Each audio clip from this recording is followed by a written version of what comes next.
live. She just starts coughing. Hi, everybody. Hi. Gabby is plotting my demise over here.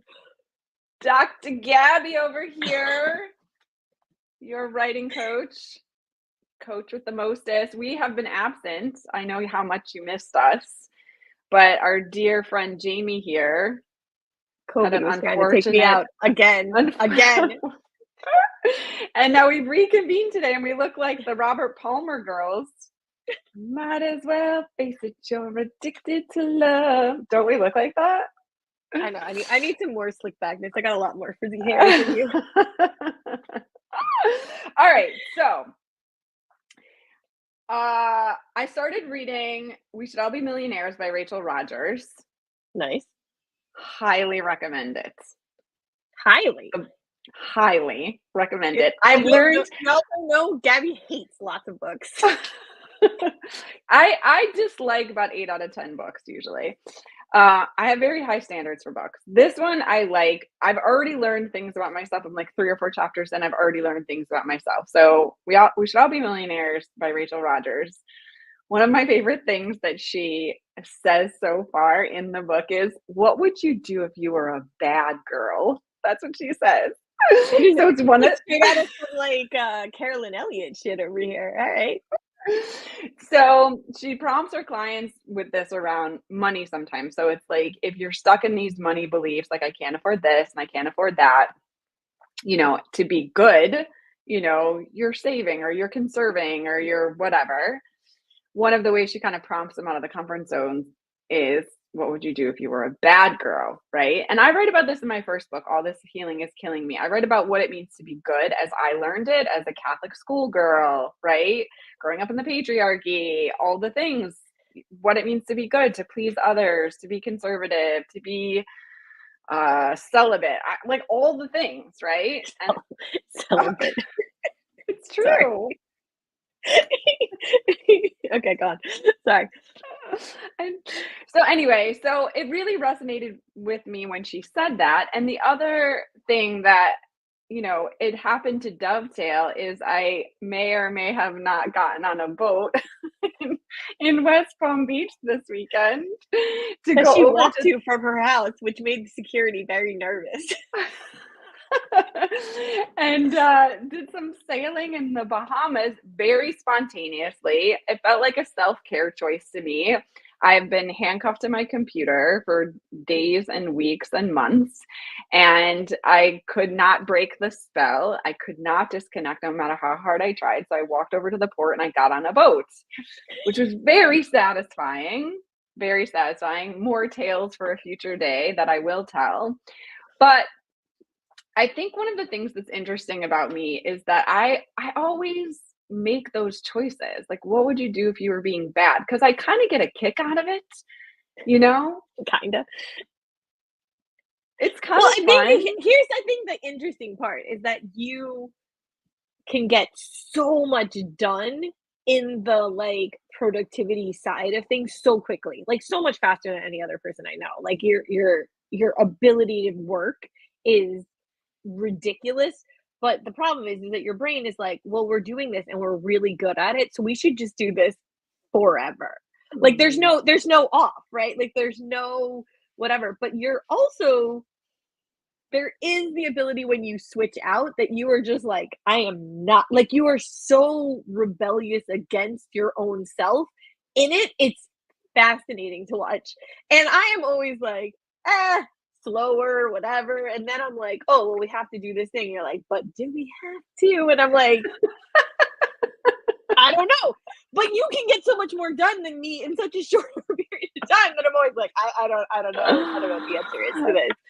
So yes. I'm thinking about this as it relates to my birthday in 8 days. How is that 8 days away? Okay.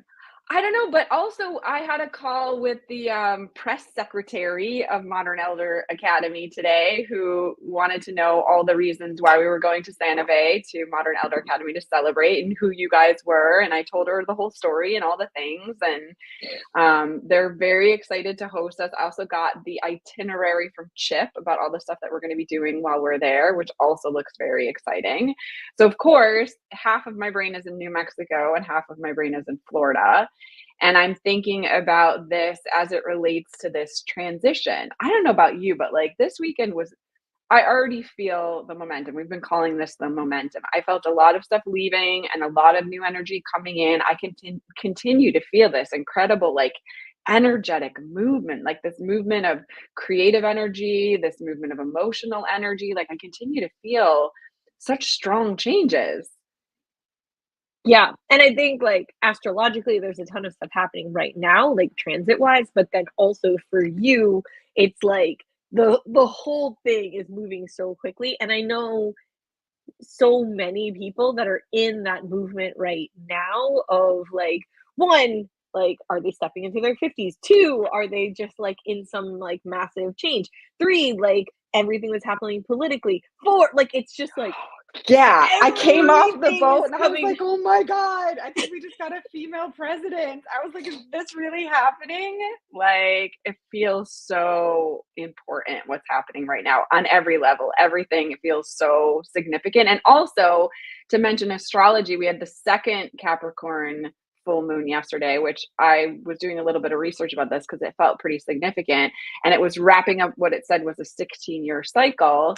And the 16-year cycle for me was 2008. And I started to reflect on 2008, 2024. And I was like, oh, I won't get into details here, but there are some significant things that have closed that are really big for me. I actually like felt them physically leaving my body, like very significant changes. So like what a time right now. It is, and it's such an interesting idea of, like, Oh, your the friend idea of Jennifer also Hollis is here. hello, Jen.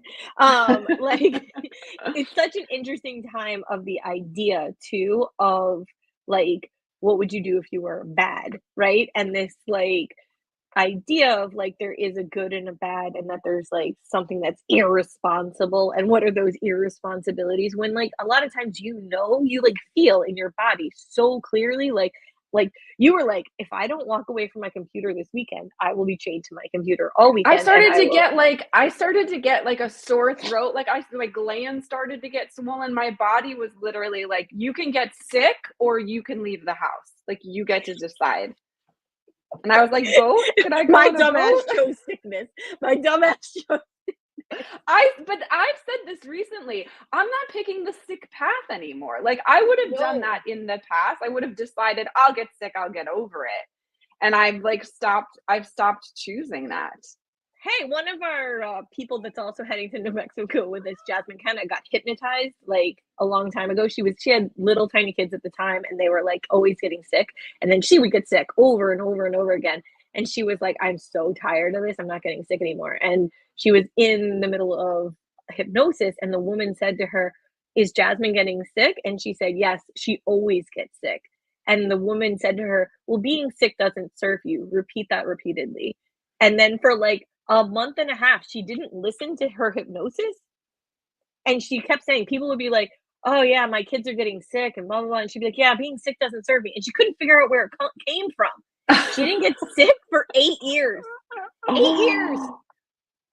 So listen, being sick Well, does that's not another serve thing about any of this us. book that everyone should go out and get immediately. We Should All Be Millionaires by Rachel Rogers. It's another thing. She goes through a lot of these statements, like what's a millionaire thought versus what's a broke ass thought. Like she goes through and she does them side by side and compares them. It's really impressive. I mean, we're getting off on many tangents and we're already almost at 10 minutes. So, I mean, anyway, stay tuned to the countdown. We have a week left in Gabby's 40s, and we're jetting off to Santa Fe, New Mexico, where we will be celebrating this transition.